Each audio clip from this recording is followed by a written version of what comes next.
কি রে, তোদের কাহিনী কি? তোরা কি মোবাইল টিপার জন্য এখানে আসলি? বাসায় করস কি? আরে ভাই দেখতেছিস তো তোর ভাবির সাথে কথা বলতেছে। আরে ভাই আমার উনি তো অফলাইনে গেলেই সন্দেহ করে। এই জন্য আমি প্রেম করি। দোস্ত তোর দ্বারা প্রেম এমনিও হবে না। হবে না, হবে না, আমার দ্বারা ওইসব ন্যাকামি সম্ভব না। গার্লফ্রেন্ড রাগ করবে, রাগ ভাঙানো, ছেলে মানুষই ঘুরতে নিয়ে চলো, এইটা করো না ওইটা করো না, জীবনে স্বাধীনতাই নষ্ট। দূর বোকা, প্রেমের সম্পর্কটা যখন তুই প্রেমের সম্পর্ক মনে করবি তখন সেই সম্পর্কটা অনেক প্যারা দেয়। আর যখন এই সম্পর্কটাকে তুই বন্ধুত্বপূর্ণ সম্পর্ক মনে করবি, এই সম্পর্কের থেকে ভালো সম্পর্ক আমার জানা নাই। তারপর যখন তোর বান্ধবী ছেড়ে চলে যাবে তখন কি করবি? ও আচ্ছা, তুই কি ছেড়ে চলে যাবি এই প্রেম করিস না? শোন দোস্ত, একটা কথা বলি, জীবনে সবাই যাওয়ার জন্য আসে। দেখি বন্ধু কি হয়। আরে দোস্ত, কথা বলতে বলতে দেখ তোর ভাবি কল করছে, আজকে আমি আসি রে, ওর সাথে একটু কথা বলতে হবে। জান কি করছো?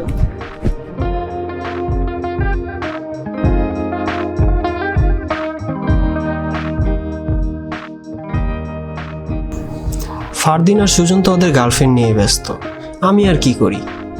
যাই লেকের পাশে গিয়ে বসি।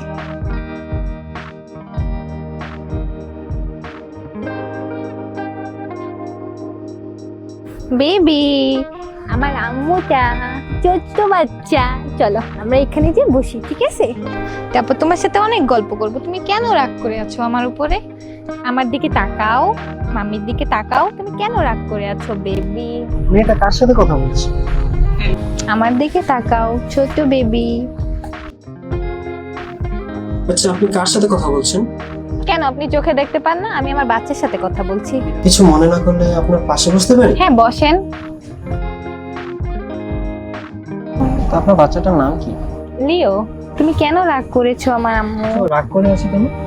আর বলবেন না, আজকে বাসায় এত কাজ ছিল, কাজ করতে করতে ওর সাথে আসার টাইমটাই লেট হয়ে গেল, এজন্য রাগ করেছে। আমার বাসার দিকে যেতে হবে, তো যাবেন আপনি? হ্যাঁ যাওয়া যায়, চলেন।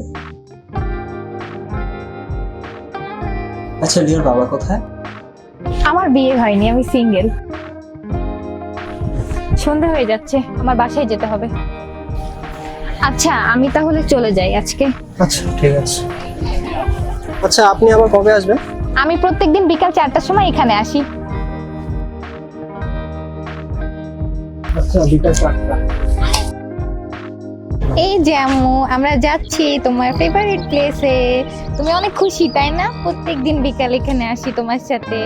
চলো আজকেও যাব। যাচ্ছি তো আম্মু। আরে আপনি এখানে? হ্যাঁ, লিওর কথা খুবই মনে পড়ছিল। ও আচ্ছা, চলেন সামনের দিকে যাই। শুধু লিওর কথাই মনে পড়ছিল, লিওর আম্মুর কথা না? হ্যাঁ ঠিক তা নয়, আপনাকেও খুব মিস করছিলাম। আচ্ছা তাই? তো কেমন যাচ্ছে দিনকাল? এই তো, বাসায় খুবই বোরিং লাগছিল, এই জন্য এখানে এসে পড়লাম। ভালো করেছেন, এখানে আসলে দেখাও হবে, ঘোরাও হবে। We began to feel the fire. We rise like tall buildings as the chemicals they take us higher. The night's young and it's just begun as she puts her hand in mine. We wanna chase the night, wanna dance to the light, pull stars from the sky, just two hearts running wild. Never sleep, never stop, as we shout from the top. We're gonna be two hearts running wild.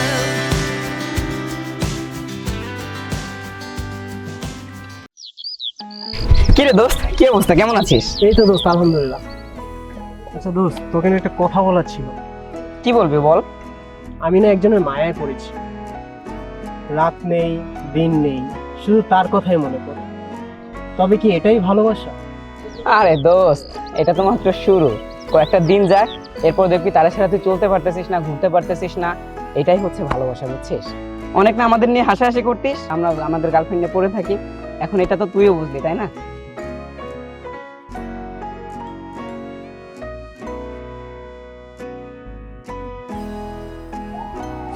চলো চলো আম্মু, আমরা এখন যে একটু বসি।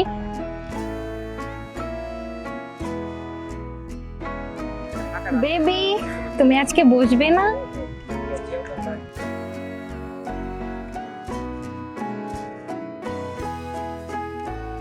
আমাদের সম্পর্কে আজ অল্প কিছুদিনই হলো, এরই মধ্যে ও আমার খুবই আপন হয়ে উঠেছে। আজ প্রথমবারের মতো ওকে কিছু দিতে যাচ্ছি, আশা করি ও খুব খুশি হবে। আরে আপনি আজকে আবার এসেছেন? হ্যাঁ, আমি তো এসেছি, আপনার জন্য একটা সারপ্রাইজও আছে। আচ্ছা, কি? ফুল?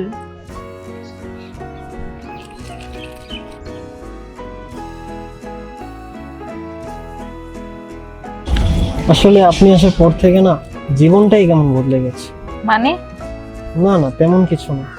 আপনাকে একটা কথা বলি, আপনি আমাকে যেরকম দেখছেন আমার জীবনটা কিন্তু এরকম না। এমন অনেক ঘটনা আছে যা আপনি জানেন না। না জানলেও চলবে, আপনার সাথে আমার একটি ভালো সম্পর্ক হয়েছে, যেটা সারা জীবন থাকলেই হবে। তবুও আপনাকে একটা কথা বলি, আমাকে বেশি আপন করে নেবেন না, পরে কিন্তু অনেক কষ্ট পেতে হবে। আচ্ছা ঠিক আছে, চলেন উঠি।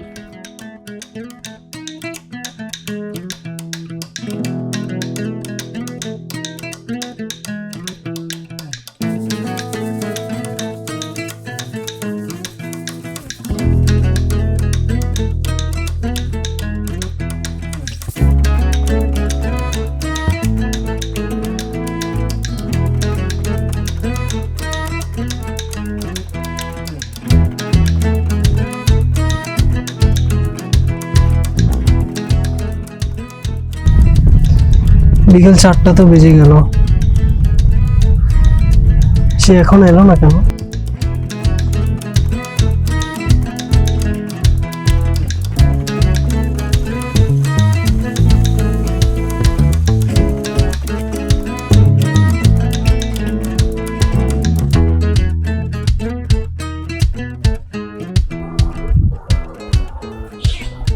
কি রে দোস্ত, তুই আজও ওর জন্য অপেক্ষা করিস?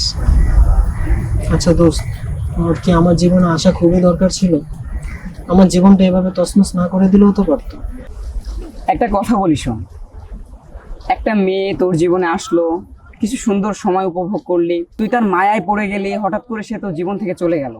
তুই দিনের পর দিন তার জন্য অপেক্ষা করিস, এখানে মেয়েটার কোনো ক্ষতি হয় না। তুই তার জন্য অপেক্ষা করে তুই নিজের জীবন থেকে ক্ষতি করছিস। ওকে ভুলে যাওয়ার চেষ্টা কর, এগুলো বাদ দে, চল ঘুরে আসি। না দোস্ত, আমি এখানে কিছুক্ষণ থাকি। আচ্ছা তুই থাক, আমি যাই। হ্যাঁ,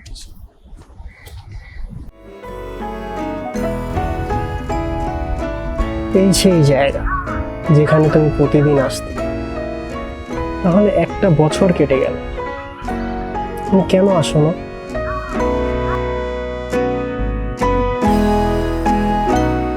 দেখ দোস্ত, তোর ভাবিরে কত কিউট লাগতেছে না? শাড়ি পরলে যে ওরে এত কিউট লাগে যা বলার বাইরে। আমি প্রতিনিয়ত না ওর করে ক্রাশ খাই। আচ্ছা দোস্ত, 4টা তো বেজে গেল, আমি আসি তাহলে। কেন, কোথায় যাবি? আর বলিস না, প্রত্যেকটা দিন 4টার সময় ওই লেকের পাড়ে গিয়ে বসে থাকে। একটা বছর হয়ে গেল, ওকে আমি কোনোভাবেই বুঝাইতে পারি না ওই মেয়ে ওইখানে আর কখনোই আসবে না। ও বুঝার নয় রে। বিকেল 4টা, প্রতিদিন তোমার প্রতীক্ষায় আমার সময় কাটে পার্কের ওই বেঞ্চটিতে বসে। দিনের পর সপ্তাহ, মাস, এমনকি বছর পেরিয়ে যায়, কিন্তু তোমার দেখা মিলল না। হঠাৎ একদিন ঠিক তোমার মতো করে নুসরাতের আবির্ভাব। নুসরাতেরও বিড়াল খুব প্রিয়। নুসরাতের মধ্যে খুঁজে পাই আমি তোমাকে। বিবর্ণ বিকাল হয়ে ওঠে ঝলমলে রঙিন, ফুলে ফুলে ভরে ওঠে পার্কের চারিদিক, পাখির কিচির মিচির ডাকে হয়ে ওঠে মুখরিত। আসলে জীবন তো কারোর জন্য থেমে থাকে না, কেউ একজন হারিয়ে যায়, আবার সেই জায়গা পূরণ করে অন্য কেউ। এটাই হয়তো জীবন।